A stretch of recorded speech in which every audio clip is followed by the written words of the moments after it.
கர்த்தருடைய பரிசுத்த நாம மகிமைப்படுவதாக. Today's promise verse is taken from Isaiah chapter 54 verse 10. Though the mountains be shaken and the hills be removed, yet my unfailing love for you will not be shaken, nor my covenant of peace be removed, says the Lord who has compassion on you. ஏசாயா 54 அதிகாரம் 10 வசனம். மலைகள் விலகினாலும் பர்வதங்கள் நிலை பெயர்ந்தாலும் என் கிருபை உன்னை விட்டு விலகாமலும் என் சமாதானத்தின் உடன்படிக்கை நிலை பெறாமலும் இருக்கும் என்று உன்மேல் மனதுருகிற கர்த்தர் சொல்கிறார். Have you been hurt and broken by someone whom you trusted so much?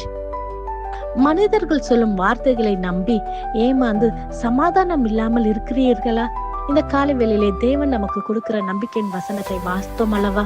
இதிலே தேவன் நமக்கு சொல்லுகிறது என்னவென்றால், God's love is unshakable, God's peace is unbreakable and God's compassion is unfailing என்று.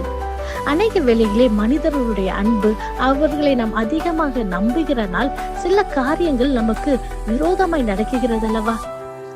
அவர்கள் பேசுகிற வார்த்தைகள், அவர்கள் கொடுக்கின்ற அன்பு, அது என்றுமே நமக்கு நிலையாய் இருப்பதில்லை அல்லவா? எத்தனையோ காரியங்கள் அவர்களை நம்பி நாம் செய்தோம். இந்த நாளிலே எல்லாவற்றையும் இழந்து போய் உடைந்து போய் இருக்கிறீங்களா? அதுதான் தேவனுக்கும் மனிதனுக்கும் இருக்கிற ஒரு வித்தியாசம். மனிதனுடைய அன்பு தோற்று போகும், ஆனால் தேவனுடைய அன்போ என்றும் நிலை நிற்கும் என்று நாம் பார்க்கிறோம். Have you ever noticed the mountains? They look big, strong, stable and unshakable.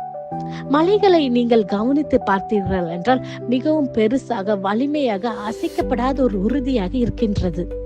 ஆனால் அப்படிப்பட்ட மலைகள் விலகினாலும் பர்வதங்கள் நிலை பெறுதால் கூட என் கிருபை உங்களை விட்டு விலகாது, என் சமாதானத்தின் உடன்படிக்கை நிலை பெறாது என்று கர்த்தர் சொல்கிறார். God is full of compassionate on you and me. மனதுருகிற தேவன் இந்த நாளிலே நமக்கு வாக்கு பண்ணுகிறார்.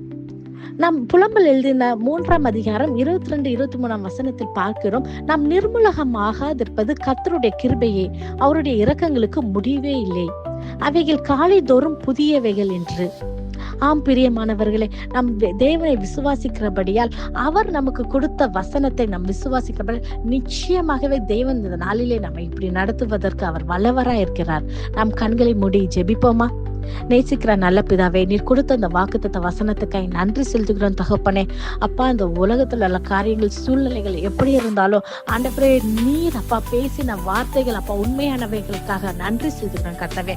அப்பா, உங்களுடைய கிருபைகள் புதிதானவைகளுக்காக நன்றி செலுத்துகிறோம் கர்த்தாவே. அப்பா, உங்களுடைய கிருபைகள் எங்களை விட்டு விலகாமல் இருப்பதற்காக மக நன்றி செலுத்துகிறோம் அப்பா. ஆண்டவரே, நீர் எங்களுக்கு பண்ணின சமாதான உடன்படிக்கைக்காக மக நன்றி செலுத்துகிறோம் கர்த்தாவே. இந்த நாளிலேப்பா, இந்த ஜெபத்தை கேட்டு ஜெபிக்கிற ஒவ்வொரு பிள்ளைகளுடைய வாழ்க்கையிலும் உங்களுடைய கிருபையினால், உங்களுடைய சமாதானத்தினால், உங்களுடைய கிருபையினாலே நிரப்பி அப்பா நீர் வழி நடத்துகிற போகிற கிருபைக்காக நன்றி செலுத்துகிறேன் அப்பா.